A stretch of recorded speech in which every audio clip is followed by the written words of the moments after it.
You pick up your phone for one thing. Then you look up and the day is different. The light is lower, your drink is warm, your brain feels foggy, and you can't even name what you came for. That's not random. That's how it's designed. Now here's the uncomfortable part. Most of us act like this is a personal flaw, like we just need to be better, more disciplined, more mindful, more strong. But the phone is not a neutral object. It is a machine built to pull attention, to train habits, to keep you coming back. And it works because it aims at the exact parts of your brain that kept your ancestors alive. Let's break it down. Phones are incredible tools. They help us talk to family, they help us learn, they help us do our jobs, they help us find places and take photos and solve problems fast. But they also create a new kind of loop. Check, scroll, check again. Many people say they feel addicted. More than half of Americans say they are addicted to their phones. That is not a small group. And you can see it in everyday life. A person at a stoplight staring into a glowing screen. A family at dinner, everyone looking down. A friend reaching for their phone in the middle of a sentence. A bathroom light on way too long because the screen keeps feeding the brain. So why is this so hard to stop? Because your phone pulls on two old systems in your head. The first is attention. Attention is a spotlight. It can only point at a few things at once. So the brain has rules for what deserves the spotlight. New things matter. Sudden things matter. Surprising things matter. That rule saved lives. If a bush moved, you looked. If you heard a snap, you turned. If something changed, you paid attention because change could mean danger or food.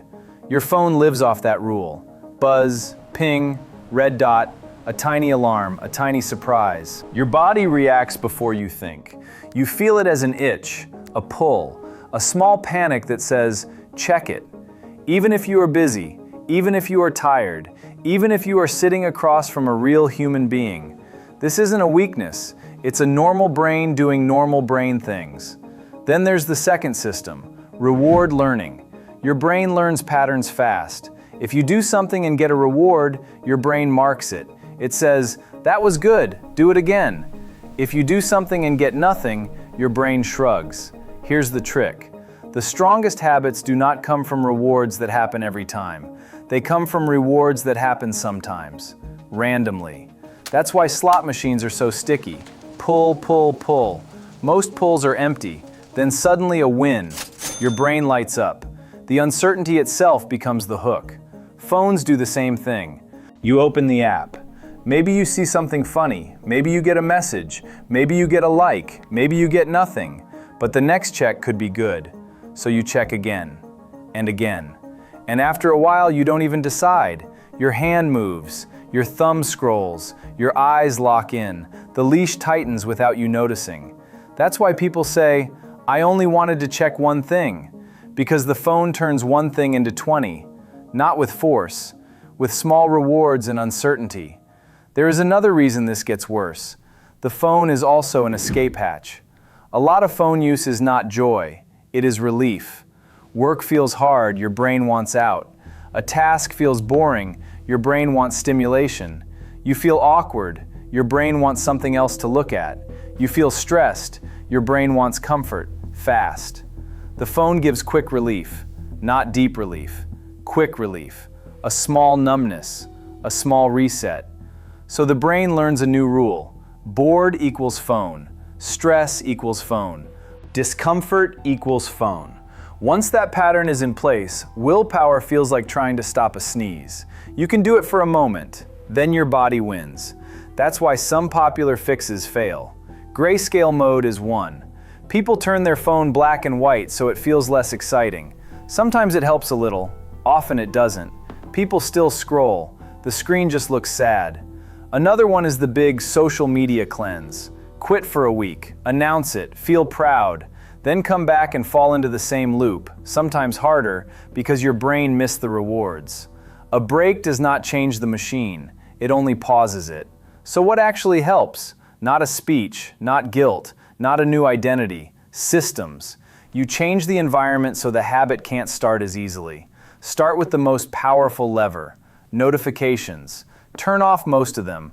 You don't need your phone to shout at you all day. Keep calls and texts if you want. Turn off the rest. If it's important, people will reach you. If it's not, it can wait. When the pings stop, the leash loosens. Next, set a few simple rules. Simple means you can remember them when you are tired. No phone in bed. No phone while eating. No phone during a real conversation. That's it. Those rules protect the parts of the day that decide everything else. Sleep, mornings, meals, friendships. Then do the move that feels silly, but works. Make the phone harder to reach. Charge it across the room, not next to your pillow. If you use your phone as an alarm, get a cheap alarm clock. $10. Now you wake up without stepping into the feed. When you need to focus, put your phone in another room, or in a drawer, or up high. Anywhere that forces a pause. That pause matters. Because most phone use is fast. Your brain wants instant escape. If you add even 5 seconds of friction, you interrupt the reflex. You give yourself a chance to choose. If you need more help, use blockers. Phone screen time limits are easy to ignore. Many people tap ignore like it's a game.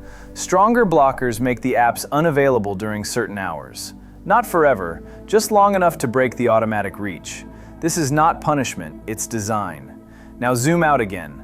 Willpower is not infinite. Sleep changes everything. When you are tired, your brain wants easy rewards. Stress changes everything. When you feel pressure, comfort becomes more tempting. Habits change everything. The brain loves grooves. It falls into them. People also differ. Some brains get pulled harder than others. Genes, stress load, life situation, all of it matters. That's not an excuse, it's a fact. So if this is hard for you, you are not broken. You are human. And you are living inside an attention economy that is trying to train you. Here's a simple test. For one day, do 3 things. Turn off most notifications. Charge your phone away from your bed. No phone in bed. That's all. If it feels weird, that's normal. If it feels hard, that's useful. It shows where the leash is tightest. Now a question. What tugs you the most? Short videos? Group chats? Email? Scrolling at night? Let me know in the comments.